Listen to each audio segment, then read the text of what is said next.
കെഎസ്ആർടിസിക്ക് record ലാഭം. കഴിഞ്ഞ തിങ്കളാഴ്ച 54 ലക്ഷം രൂപയാണ് പ്രവർത്തന ലാഭം നേടിയത്. ഈ മാസം 24 വരെ 18 കോടി രൂപയുടെ ലാഭം കെഎസ്ആർടിസി നേടി. അവധി ദിവസങ്ങൾ, മണ്ഡലകാലം എന്നിവ കെഎസ്ആർടിസിക്ക് അനുകൂലമായി.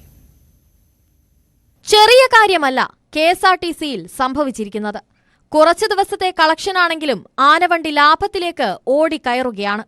കഴിഞ്ഞ തിങ്കളാഴ്ചത്തെ മാത്രം കണക്ക് പരിശോധിച്ചാൽ 10.12 കോടി രൂപ ആകെ വരുമാനം നേടി. ഇതിൽ ഡീസൽ, ശമ്പളം, ലോൺ തിരിച്ചടവും മറ്റുമായി 9.58 കോടി രൂപ ചെലവഴിച്ചു. ബാക്കി 54.12 ലക്ഷം രൂപ ലാഭം നേടി.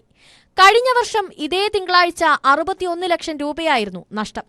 ഡിസംബർ 24 വരെയുള്ള കണക്ക് പരിശോധിച്ചാൽ പ്രവർത്തന ലാഭം 18.74 കോടി രൂപ, 10.9% വർധനവ്. 81 ഡിപ്പോകൾ ലാഭം നേടി. ഇതിൽ തന്നെ 15 നഷ്ടത്തിൽ നിന്ന് ഈ മാസം ലാഭം നേടിയ ഡിപ്പോകളാണ്. മേഖല തിരിച്ചാൽ സെൻട്രൽ സോണാണ് മികച്ച നേട്ടമുണ്ടാക്കിയത്, 8.59 കോടി രൂപ. സൗത്ത് സോൺ 7.11 കോടി രൂപയും നോർത്ത് സോൺ 3.04 കോടി രൂപയും ലാഭം നേടി. കഴിഞ്ഞ വർഷത്തേക്കാൾ യാത്രക്കാരുടെ എണ്ണവും കൂടിയിട്ടുണ്ട്. ശബരിമല സീസൺ, ക്രിസ്മസ് അവധി ദിവസങ്ങൾ എന്നിവയാണ് കെഎസ്ആർടിസിയെ തുണച്ചത്. സീസൺ കഴിഞ്ഞിട്ടും കെഎസ്ആർടിസിക്ക് ഈ ലാഭം നിലനിർത്താൻ കഴിഞ്ഞാൽ അതൊരു വൻ നേട്ടമായി മാറും. ന്യൂസ് 18 തിരുവനന്തപുരം.